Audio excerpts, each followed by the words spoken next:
इस कहानी की शुरुआत होती है 1980 के इजिप्ट को दिखाते हुए, जहां पर उन्हें कई सारे प्राचीन चीजें मिल सकती थीं। उन सभी आर्कियोलॉजिस्ट के लीडर को पता था कि यहाँ पर जल्द से जल्द एक रेतीला तूफान आने वाला है, लेकिन फिर भी वो अपने आदमियों को रिसर्च के लिए रोकता नहीं और उन्हें आगे बढ़ने के लिए कहता है, क्योंकि लीडर को किसी भी हालत में सबसे पहले उन प्राचीन गुफाओं को ढूंढना था। लीडर अपने बेटे को बोल देता है कि तुम टेंट में वापस चले जाओ। लीडर का बेटा अपने घर की तरफ जा ही रहा होता है, तभी अचानक वो रेत के अंदर गिर चुका था, जो डायरेक्टली पहुंच जाता है एक बहुत ही बड़ी गुफा में। मदद के लिए बुलाने पर उस लड़के का फादर और कई सारे आर्कियोलॉजिस्ट भी गुफा के अंदर आ जाते हैं। ताज्जुब की बात थी कि ये वही गुफा है जिसे कि वो सारे आर्कियोलॉजिस्ट इतने दिनों से ढूंढ रहे थे। अंदर जाकर देखने के बाद आर्कियोलॉजिस्ट को बहुत सारे प्राचीन ममीज के मकबरे मिलते हैं। साथ ही साथ वहाँ ऐसी भी चीजें रखी गई थी जिसके बारे में उन्हें बिल्कुल आइडिया नहीं होता। वहाँ मम्मी की एक मकबरे के ऊपर गोल्डन टाइप का टैबलेट रखा होता है, जिससे कि वो सारे आर्कियोलॉजिस्ट समझ रहे थे कि ये बहुत ही ज्यादा प्रीशियस और प्राचीन है, इसीलिए हमें इन सारी चीजों पर अपना कब्जा कर लेना चाहिए। लेकिन वहाँ पर रहने वाले जब कुछ लोगों को ये बात पता चली, तब वो आर्कियोलॉजिस्ट के पास आकर कह रहे थे कि यहाँ पर रखी गई सारी चीजें बहुत ही ज्यादा मैजिकल हैं, और अगर आप लोगों में से किसी ने भी ये चीजों को छुआ तब श्राप तुम्हें भी लग सकता था। लेकिन आर्कियोलॉजिस्ट के लीडर और बाकी लोग समझ रहे थे कि ये लोग हमें हटाकर इन प्राचीन चीजों पर कब्जा करना चाहते हैं, इसीलिए आर्कियोलॉजिस्ट के लीडर ने गाँव वालों को यहाँ से भगा दिया और उस गुफा में मौजूद सारी प्राचीन चीजें शहर में शिफ्ट कर दी।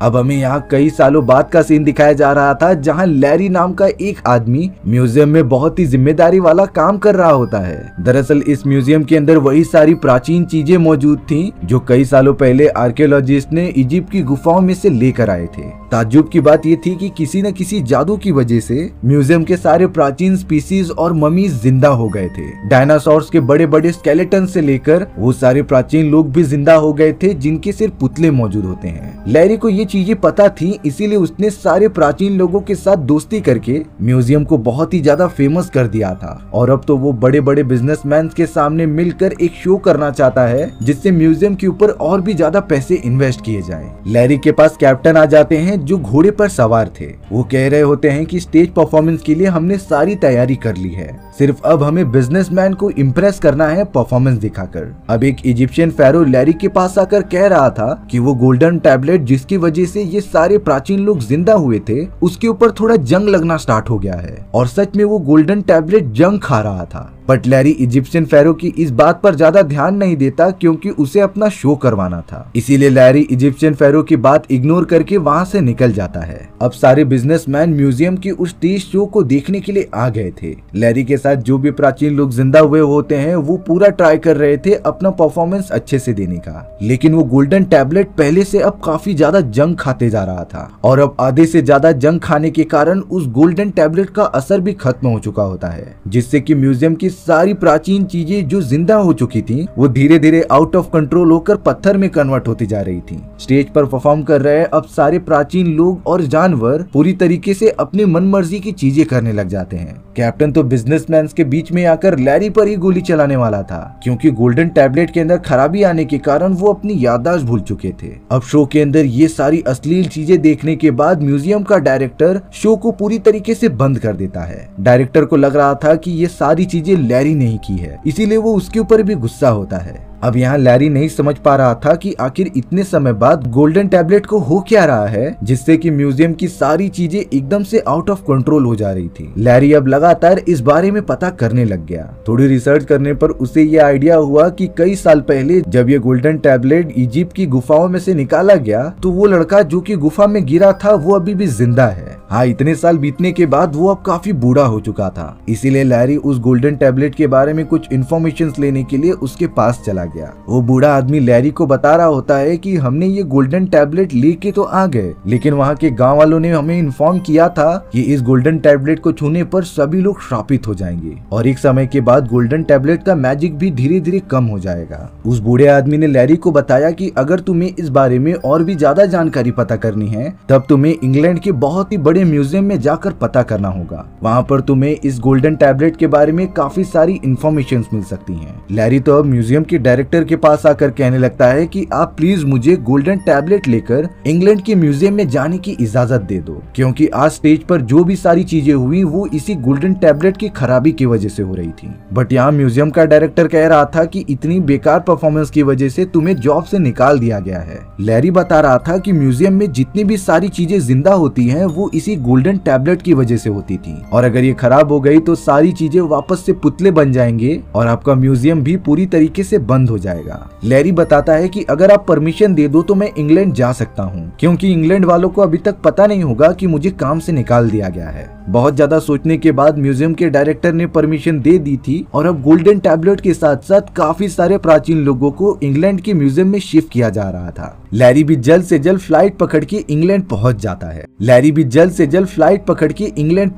है। लैरी जब अपने सभी साथियों के साथ इंग्लैंड की म्यूजियम में इंटर करता है तब उसे पता चला कि गोल्डन टैबलेट के मैजिकल पावर्स की वजह से इस म्यूजियम में भी रखी गई सारी प्राचीन चीजें अब जिंदा हो चुकी हैं। लैरी के दोस्तों के ऊपर तो एक बहुत ही बड़े डायनासोर के स्केलेटन ने हमला कर दिया था। वो डायनासोर का स्केलेटन तो चारों तरफ म्यूजियम में तबाही मचा रहा होता है, बट सही समय पे वहाँ एक प्राचीन योद्धा आ चुका था जिसका नाम हरक्यूलिस होता है। हरक्यूलिस ने तो अपनी तलवारबाजी का प्रदर्शन करते हुए उस बड़े से डायनासोर के स्केलेटन को हरा दिया था, जिससे कि लैरी के दोस्तों की जान बाल बाल बचती है। थोड़ा सा और आगे जाने पर ही उन सभी के सामने बहुत ही बड़े बड़े सांप आ जाते हैं जिनके कई सारे सिर मौजूद थे। वो लैरी के दोस्तों पर हमला करने की काफी ज्यादा कोशिश कर रहे थे, लेकिन हरक्यूलिस फिर से अपनी ताकत का यूज करके उन सांप से लड़ाई करने लग जाता है। इस बार तो लैरी और उसके सभी दोस्त भी साथ दे रहे थे हरक्यूलिस का उस सांप को मारने के लिए। बहुत ज्यादा मुश्किलें झेलने के बाद आखिर उन लोगों ने सांप को खत्म ही कर दिया था, लेकिन अब लैरी को पता था कि उसे जल्द से जल्द गोल्डन टैबलेट को ठीक करना होगा, नहीं तो म्यूजियम में मौजूद सारी प्राचीन चीजें जिंदा होकर तबाही मचाने लगेंगी। लैरी ने नोटिस किया कि गोल्डन टैबलेट पर जंग लगने की वजह से जो भी प्राचीन चीजें जिंदा हो चुकी हैं, वो तो धीरे धीरे अपनी याददाश्त भूलने लगी थी। कैप्टन का तो हाथ एकदम मोम के पुतले जैसा बन चुका होता है,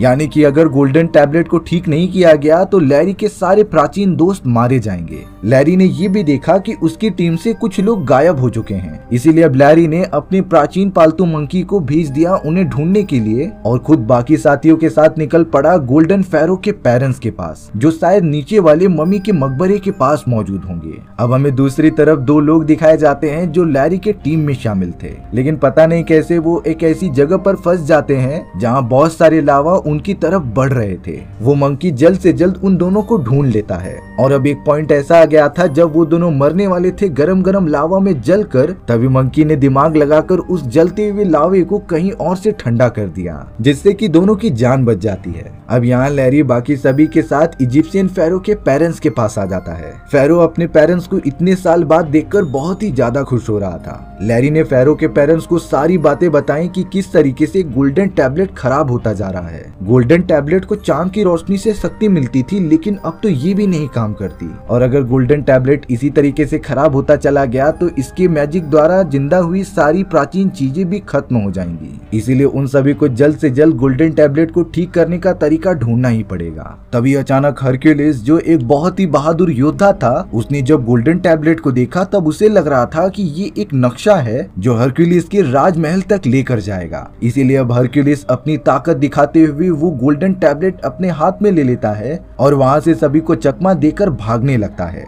लैरी के बाकी दोस्त भी लगातार उस हरक्यूलिस का पीछा करने लगे थे, जिससे कि वो गोल्डन टैबलेट हासिल कर पाए। लेकिन भागते भागते लैरी को उस म्यूजियम की गार्ड ने पकड़ लिया था, जो एक प्राचीन आदमी के साथ लैरी को कमरे के अंदर बंद कर देती है, और अब वो गार्ड चली गई थी पुलिस वालों को इन्फॉर्म करने के लिए। लैरी जिस प्राचीन आदमी के साथ कमरे के अंदर बंद था वो सेम टू सेम उसकी जैसा ही दिख रहा होता है। फर्क ये था कि प्राचीन आदमी के चेहरे पर काफी बाल थे। लैरी समझ चुका था कि शायद से ये प्राचीन आदमी उसके पूर्वज है, लेकिन अब उसे किसी भी हालत में कमरे से बाहर निकलना है और उस गोल्डन टैबलेट को हासिल करना है। तभी अचानक लैरी के डुप्लीकेट प्राचीन आदमी ने दरवाजे पर जाकर अपना सर पटक दिया, जिससे कि दरवाजा ऑटोमेटिकली खुल गया था, और अब लैरी तुरंत ही कमरे में से बाहर निकलकर हरक्यूलिस को पकड़ने के लिए जाने लगा। वहीं दूसरी तरफ हरक्यूलिस भागते भागते एक बहुत ही बड़े शो के अंदर आ जाता है। ये शो प्राचीन लोगों के एक प्ले पर आधारित था, जहाँ दो एक्टर और एक्ट्रेस अपनी कला का प्रदर्शन कर रहे थे। हरक्यूलिस जब स्टेज के थोड़ा थोड़ा पास गया तब एक्ट्रेस को देखकर उसे लगने लगा कि ये उसकी गर्लफ्रेंड है। इसीलिए अब हरक्यूलिस एक्ट्रेस के पास जाकर उससे अपने प्यार का इजहार करता है। बट वो दोनों कह रहे थे कि ये सब रियल नहीं है, बल्कि हम लोग तो कलाकार हैं जो स्क्रिप्ट में लिखे गए सारी चीजें कर रहे थे। यानी कि हरक्यूलिस जैसा समझ रहा था वैसा कुछ भी नहीं होता।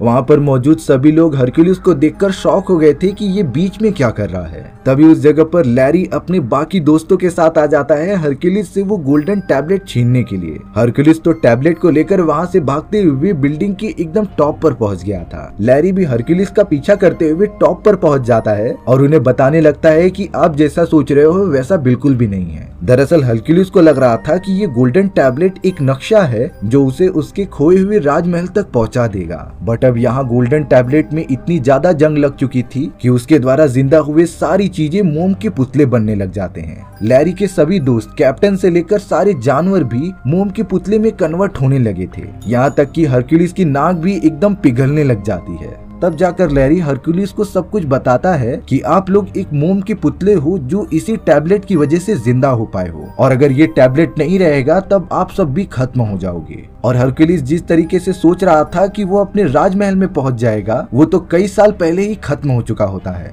यानी कि ये 21वीं शताब्दी थी जहाँ पर कोई भी महल नहीं होता। बाकी सभी को और अपने आप को भी देखकर हरक्यूलिस को पता चल चुका था कि लैरी सही कह रहा है। इसीलिए अब हरक्यूलिस ने गोल्डन टैबलेट लैरी को दे दिया था। लैरी अब जल्द से जल्द गोल्डन टैबलेट पर बने हुए निशानों को सीधा करता है और चांद की रोशनी के नीचे रख देता है। रोशनी पड़ते ही गोल्डन टैबलेट पूरी तरीके से चार्ज हो जाता है और उसके ऊपर लगे हुए सारे जंग मिट जाते हैं। टैबलेट ठीक होते ही सारे प्राचीन लोग जो कि मोम बन चुके थे वो भी एकदम नॉर्मल कंडीशन में आ जाते हैं। यानी कि लैरी ने आखिरकार गोल्डन टैबलेट को ठीक करके सभी की जान बचा ली। अब इंग्लैंड के म्यूजियम में मौजूद सारे प्राचीन लोगों ने ये डिसीजन लिया था कि लैरी वो गोल्डन टैबलेट यहीं पर रख दे। हालांकि लैरी को पता था कि अगर वो गोल्डन टैबलेट यहाँ पर रख देगा तब उसके म्यूजियम में मौजूद सारे उसके प्राचीन दोस्त मारे जाएंगे। लेकिन लैरी के बाकी दोस्तों को इस डिसीजन से कुछ परेशानी नहीं थी। वो बोल रहे थे कि बाकी लोग खुश हैं, इसमें ही हमारी खुशी है। अब तो इजिप्शियन फेरो को उसके पेरेंट्स भी मिल चुके होते हैं जो बहुत ही ज्यादा शुक्रगुजार था। लैरी ने वो गोल्डन टैबलेट इंग्लैंड के म्यूजियम में ही रख दिया और अपने बाकी सारे प्राचीन लोगों के साथ घर वाले म्यूजियम में आ गया। लैरी अब अपने प्राचीन दोस्तों के साथ आखिरी कुछ वक्त गुजार रहा था क्योंकि कुछ ही समय में सुबह हो जाएगी। सुबह होते ही ये सारे लोग मोम के पुतले बन जाएंगे और अब तो गोल्डन टैबलेट भी नहीं है, यानी कि ये कभी नहीं उठने वाले। कैप्टन आखिरी बार लैरी से बात करता है और उसे कहता है कि तुम्हारा दिल बहुत ही ज्यादा साफ है, तुम हमेशा खुश रहना। मोम का पुतला बनने से पहले कैप्टन ने लैरी को कहा कि स्माइल माय बॉय, सुबह होने वाली है। इसी के साथ सूर्य की किरणें जैसे ही म्यूजियम पर पड़ती हैं, सारे के सारे प्राचीन लोग मोम के पुतले बन गए थे। और अब लैरी भी अपनी म्यूजियम की इस जॉब को भी छोड़ देता है क्योंकि अब यहाँ पर आने का कोई मकसद ही नहीं था। उसके सारे दोस्त चले गए थे। इसी तरीके से अब यहाँ 3 साल बीत जाते हैं। एक दिन म्यूजियम के डायरेक्टर के पास वही मोटी लेडी आई थी जो इंग्लैंड की म्यूजियम में काम किया करती थी। उस लेडी के हाथ में वही गोल्डन टैबलेट मौजूद था जिसे कि उसने डायरेक्टर को देते हुए कहा था कि लैरी झूठ नहीं कह रहा होता। इसी गोल्डन टैबलेट की वजह से म्यूजियम की सारी चीजें जिंदा हो गई थी। डायरेक्टर को भी अपनी म्यूजियम का बिजनेस बहुत ही तेजी से बढ़ाना था, इसीलिए वो टैबलेट अपनी म्यूजियम में रख देता है जिससे कि एक बार फिर से म्यूजियम की सारी प्राचीन चीजें जिंदा हो गई थी। सभी लोग पार्टी कर रहे होते हैं जिससे कि म्यूजियम का बिजनेस दूसरे लेवल पर चला गया था। लैरी अब बाहर से म्यूजियम को देख रहा था जिसे पता चल चुका होता है कि उसके दोस्त वापस आ चुके हैं और अब वो फिर से म्यूजियम में चला गया था। इसी के साथ हमारी ये एडवेंचर से भरी हुई कहानी यहीं खत्म हो जाती है। सो व्यूअर्स, आपको ये स्टोरी कैसी लगी कमेंट सेक्शन में बताना भूलना मत। और अगर आपको मेरा एक्सप्लेनेशन 1% भी अच्छा लगा होगा ना तो वीडियो को लाइक एंड चैनल को सब्सक्राइब जरूर कर देना। मिलते हैं इसी तरीके की मजेदार वीडियोस में, तब तक के लिए बाय बाय।